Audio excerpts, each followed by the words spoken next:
করা হয়েছে। আজ শনিবার 10 মে 2025 তারিখে উপদেষ্টা পরিষদের এক বিশেষ সভা অনুষ্ঠিত হয়। সভায় আন্তর্জাতিক অপরাধ ট্রাইব্যুনাল আইনের সংশোধনী অনুমোদিত হয়েছে।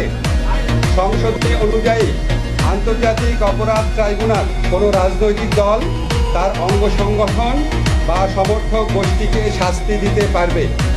উপদেষ্টা পরিষদের বৈঠকে আন্তর্জাতিক অপরাধ ট্রাইব্যুনালে বাংলাদেশের আওয়ামী লীগ ও তার নেতাদের বিচার কার্য সম্পন্ন না হওয়া পর্যন্ত দেশের নিরাপত্তা ও সার্বভৌমত্ব রক্ষা, জুলাই আন্দোলনে নেতাকর্মীদের নিরাপত্তা এবং আন্তর্জাতিক অপরাধ ট্রাইব্যুনালের বাদী ও সাক্ষীদের সুরক্ষার জন্য সন্ত্রাস বিরোধী আইনের অধীনে সাইবার স্পেস সহ আওয়ামী লীগের যাবতীয় কার্যক্রম নিষিদ্ধ করার সিদ্ধান্ত গ্রহণ করা হয়েছে।